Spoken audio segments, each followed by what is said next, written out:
Shalom, salam sejahtera buat kita semua. Bapak Ibu Saudara yang diberkati oleh Tuhan, pada pagi hari ini kita akan membaca satu ayat firman Tuhan. Firman Tuhan berkata demikian: Tuhan memberi kemenangan kepada Daud kemanapun ia pergi berperang. Saudara-saudara yang diberkati oleh Tuhan, hidup yang kita jalani hari-hari ini ibarat sebuah perjalanan hidup yang penuh dengan pergumulan dan akan memasuki medan peperangan. Tentunya semua orang, siapapun dia, termasuk kita yang percaya kepada Tuhan, mengharapkan kemenangan itu menjadi bagian kita sebagai orang yang percaya kepada Tuhan. Ayat ini dalam terjemahan Alkitab yang lain dipakai kata ketika Daud pergi berperang, Tuhan memelihara dia dan Tuhan melindungi dia. Kalau kita melihat Bapak Ibu Saudara yang diberkati Tuhan, dari 1 Tawarik 18 ayat 1 sampai 5, di situ dikatakan firman Tuhan, sesudah itu Daud memukul kala orang Filistin dan menundukkan mereka, lalu ia merebut Gad dan segala anak kotanya dari tangan orang Filistin. Dan Daud memukul kala orang Moab sehingga orang Moab takluk kepadanya dan harus mempersembahkan upeti. Selanjutnya Daud memukul kala Hadadezer Raja Soba dekat Hamat ketika ia pergi menegakkan kekuasaannya pada sungai Efrat. Daud merebut daripadanya 1.000 kereta, 7.000 orang pasukan berkuda dan 20.000 orang pasukan berjalan kaki. Lalu Daud menyuruh memotong urat keting segala kuda kereta, tetapi dengan meninggalkan 100 ekor kuda kereta. Lalu orang Aram dari Damsyik datang menolong Hadadezer Raja Soba, tetapi dari antara orang Aram itu Daud menewaskan 20.000 orang. Nah, dari ayat-ayat ini kita melihat bagaimana perjalanan kehidupan daripada Daud. Dia berhasil memenangkan banyak peperangan. Dia membawa kemenangan yang luar biasa, kemenangan yang gilang gemilang. Sudah barang tentu Daud berhasil bukan karena dia kuat atau gagah, bukan karena dia hebat dan lain sebagainya. Tetapi kalau kita melihat firman Tuhan yang kita sudah baca tadi, bahwa Tuhan yang memberi kemenangan kepada Daud kemanapun ia pergi berperang. Dari ayat ini kita melihat ada campur tangan Tuhan di dalamnya, ada keikutsertaan Tuhan di dalamnya, sehingga kemenangan berhasil diraih oleh Daud. Dalam hidup kita sebagai orang yang percaya kepada Tuhan, ada begitu banyak peperangan yang kita hadapi, dan peperangan hidup yang kita hadapi tentunya kita mengharapkan sebuah kemenangan terjadi dalam setiap kehidupan kita. Nah, bagaimana supaya kemenangan itu berada di pihak kita? Bagaimana keberhasilan itu ada di pihak kita? Bagaimana keberuntungan itu ada di pihak kita, sehingga kita menjadi orang percaya yang lebih daripada pemenang? Kalau saya membaca ayat firman Tuhan ini, Bapak Ibu Saudara sekalian, kenapa Tuhan memelihara, Tuhan melindungi, Tuhan memberi kemenangan kemanapun Daud berperang? Sudah barang tentu ada sikap yang dimiliki oleh Daud yang membuat Tuhan berkenan kepadanya.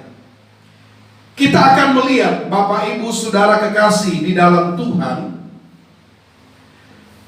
yang dilakukan oleh Daud sehingga Tuhan berkenan memelihara dia, melindungi dia, dan memberikan kepadanya kemenangan.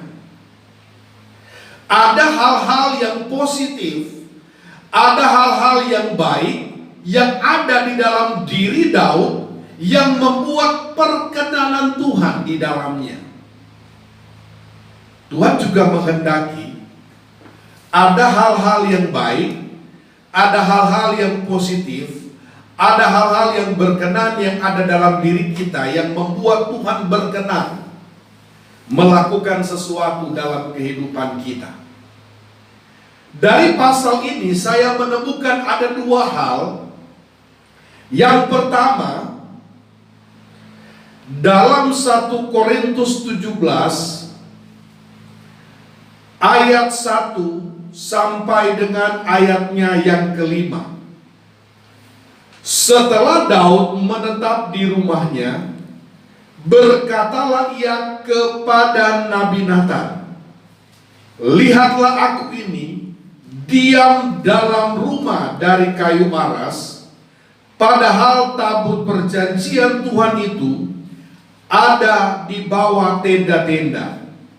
Lalu berkatalah Nathan kepada Daud, "Lakukanlah segala sesuatu yang dikandung hatimu, sebab Allah menyertai engkau." Tetapi pada malam itu juga datanglah firman Allah kepada Nathan demikian, "Pergilah, katakanlah kepada hambaku Daud, beginilah firman Tuhan, bukankah engkau yang akan mendirikan rumah bagiku untuk didiami? Aku tidak pernah diam dalam rumah sejak aku menuntun orang Israel keluar sampai pada hari ini, tetapi aku mengembara dari kemah ke kemah dan dari kediaman ke kediaman." Daud sangat menyadari bahwa pencapaian yang dia raih, pemeliharaan, perlindungan, dan kemenangan yang Tuhan berikan kepadanya tidak semata-mata karena Daud hebat atau kuat. Ada campur tangan Tuhan di dalamnya. Dan Daud sangat menyadari itu. Sehingga dalam ayat 1 tadi dikatakan, setelah Daud menetap di rumahnya, ia berkata kepada Nabi Nathan. Saya boleh katakan kalau sekarang Nabi Nathan itu adalah mentor secara rohani yang mementori kehidupan daripada Daud, membimbing Daud untuk hidup takut akan Tuhan. Daud menyadari bahwa dia saat ini tinggal di rumah yang terbuat dari kayu aras, dengan segala kemegahan, dengan segala kemewahan, dengan segala fasilitas yang ada. Itu karena berkat dan pertolongan Tuhan. Sehingga di dalam hatinya muncul sebuah keinginan, sebuah kerinduan untuk membangun bait suci. Dan ketika dia sampaikan kepada Nathan pada malam itu juga, keinginan daripada Daud diteguhkan dengan firman Tuhan yang datang kepada Nabi Nathan, yang mana Tuhan menghendaki Daud membangun bait Allah yang kudus bagi orang Israel. Kerinduan daripada Daud ini adalah perbuatan yang berkenan serta menyenangkan hati Tuhan. Kalau kita implementasikan dalam kehidupan kita sebagai orang percaya yang hidup di zaman ini, Tuhan tidak menghendaki lagi kita membangun bait suci seperti yang dibangun oleh Daud pada waktu itu. Tetapi lebih spesifik lagi, Tuhan menghendaki bagaimana sebagai orang yang percaya kepada Tuhan, kita membangun diri kita, membangun kehidupan kita sebagai rumah Tuhan, sebagai bait Allah, sebagai tempat kediaman daripada Roh Kudus. Ada begitu banyak orang percaya gagal hidup berkenan kepada Tuhan karena dia tidak memperhatikan bagaimana membangun bait Allah secara pribadi sebagai tempat kediaman daripada Roh Kudus, sebagai tempat kediaman daripada Tuhan. Membangun gereja baik, tetapi yang lebih Tuhan perkenan adalah bagaimana kita sebagai umat Tuhan membangun roh kita, membangun rohani kita, supaya Tuhan itu tinggal dan berkenan diam di dalam kehidupan kita. Kalau kita melihat firman Tuhan dalam 1 Korintus 6 ayat 19 dan 20, Paulus katakan kepada jemaat Tuhan yang ada di Korintus, "Atau tidak tahukah kamu bahwa tubuhmu adalah bait Roh Kudus yang diam di dalam kamu?" Kenapa Rasul Paulus katakan seperti ini? Kalau kita baca ayat-ayat sebelumnya, pada faktanya orang-orang yang ada di Korintus, orang-orang percaya yang ada di Korintus, tidak memiliki cara hidup yang sesuai dengan keinginan Tuhan. Mereka hidup sesuka mereka, mereka melakukan perbuatan-perbuatan yang tidak dikehendaki oleh Tuhan, sehingga Rasul Paulus tegur mereka, "Tidak tahukah kamu bahwa tubuhmu adalah bait Roh Kudus?" Kalau kita menyadari bahwa tubuh kita adalah bait Roh Kudus, tubuh kita adalah tempat kediaman Tuhan, maka saya percaya orang yang menyadari dia akan mempergunakan tubuh ini untuk menjadi senjata-senjata kebenaran, di mana melakukan apa yang dikehendaki oleh Tuhan, yang berkenan kepada Tuhan. Kalau kita ingin melihat pemeliharaan Tuhan, perlindungan Tuhan, kemenangan dari Tuhan menyertai hidupku dan hidupmu sepanjang umur hidup kita, tidak ada pilihan yang lain. Mari bangun rohanimu, mari bangun bait Allah yang kudus yang ada di dalam kehidupanmu, sehingga engkau benar dan berkenan kepada Tuhan. Jadi sadari, tubuhmu adalah bait Allah, tubuhmu adalah tempat kediaman Tuhan. Kalau tubuhmu adalah bait Allah, tempat kediaman Tuhan, mari bangun. Bagaimana cara membangunnya? Dengan membaca firman Tuhan, dengan merenungkan firman Tuhan, dengan membangun hubungan yang dekat dengan Tuhan lewat doa, pujian, dan penyembahan kepada Tuhan, dengan beribadah kepada Tuhan, dengan melakukan seluruh kebenaran firman Tuhan, maka saya percaya perkenanan Tuhan akan turun atas kita sebagai orang percaya. Yang kedua, yang dilakukan oleh Daud, kalau kita melihat dari 1 Tawarik 17 ayatnya yang ke-16, Daud berkata begini, "Lalu masuklah Raja Daud ke dalam, kemudian duduklah ia di hadapan Tuhan sambil berkata, 'Siapakah aku ini ya Tuhan Allah, dan siapakah keluargaku, sehingga engkau membawa aku sampai sedemikian ini?'" Perhatikan baik Bapak Ibu Saudara kekasih dalam Tuhan, sekalipun dia seberhasil itu, Sekalipun dia sehebat itu, tetapi Daud tetap membangun hubungan yang intim dengan Tuhan melewati doa. Sehingga dia dapat mengerti, memahami, mengetahui apa yang Tuhan mau dan kehendaki dalam hidupnya. Dia katakan, siapakah aku ini? Untuk tetap ingat Tuhan, engkau harus menyadari siapa engkau sesungguhnya di hadapan Tuhan. Sebelum engkau diselamatkan, sebelum engkau dibenarkan oleh Tuhan, engkau tidak punya apa-apa. Engkau bukan siapa-siapa.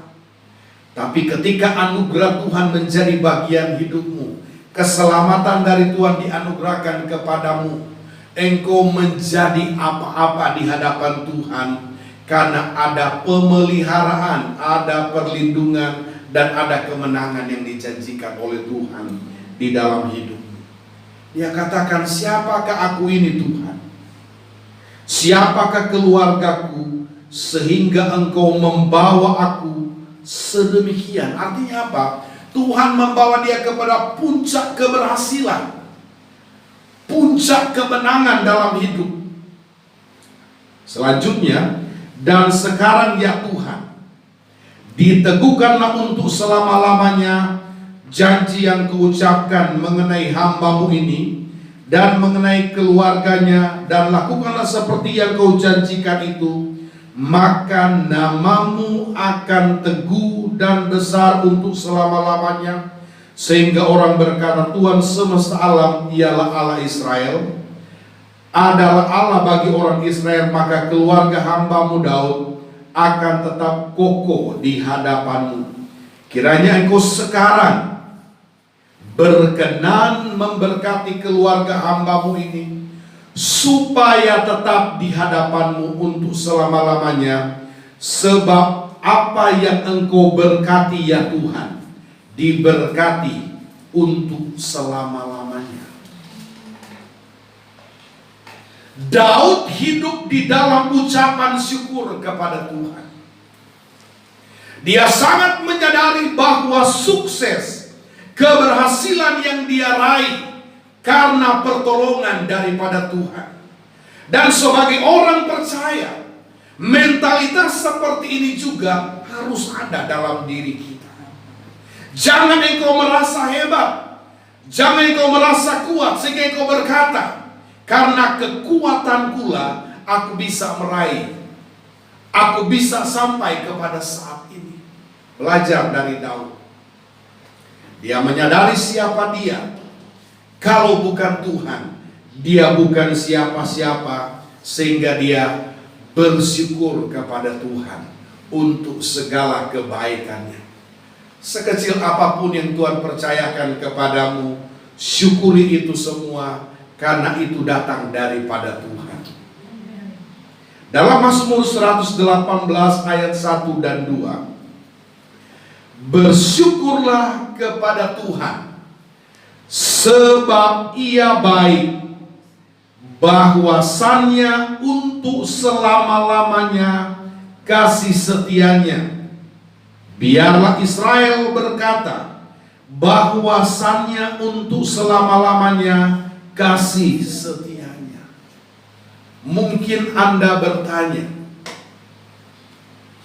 Pak Pendeta, saya saat ini berada dalam masa-masa terberat dalam hidup ini, masa-masa sukar dalam kehidupan ini, yang diakibatkan oleh keadaan dunia sekarang ini. Apakah harus saya selalu bersyukur kepada Tuhan? Jawabannya, bersyukurlah kepada Tuhan, sebab Ia baik, karena engkau masih ada sampai kepada saat ini.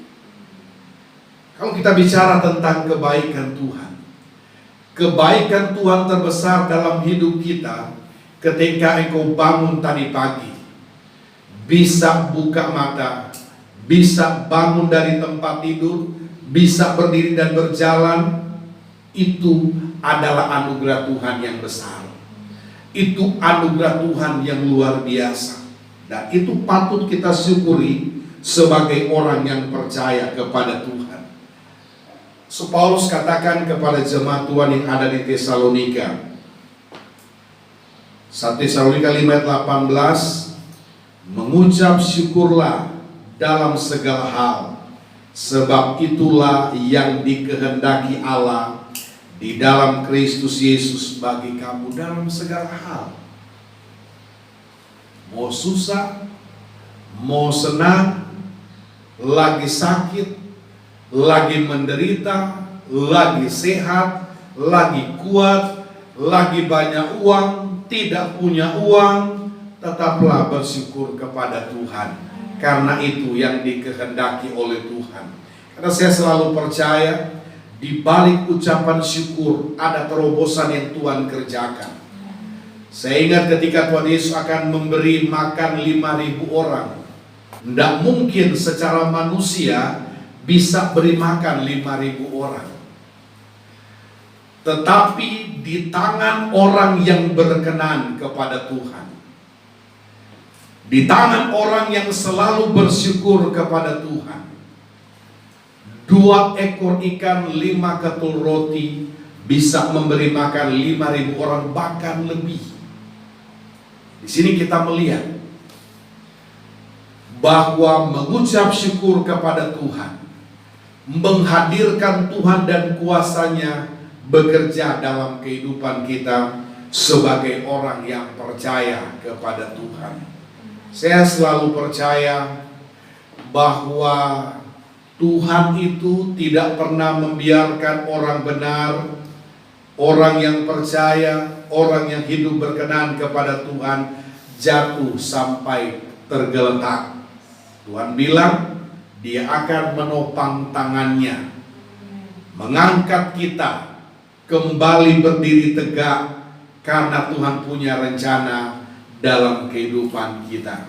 Saya percaya Bapak Ibu yang menyaksikan tayangan ini, baik di Kasongan, di Palangkaraya, di banyak kota di Indonesia, siapapun engkau adalah orang yang diberkati oleh Tuhan. Engkau orang yang disertai Tuhan, dan kepadamu dan kepada keluarga pula Tuhan berkenan kepadamu. Tetap hidup dalam ucapan syukur kepada Tuhan, tetap membangun kehidupan rohanimu, maka engkau akan menghadirkan Tuhan berkenan kepadamu, dan kehadiran Tuhan yang berkenan kepadamu akan pelihara, akan lindungi, bahkan bawa engkau hidup di dalam kemenangan. Tuhan Yesus memberkati.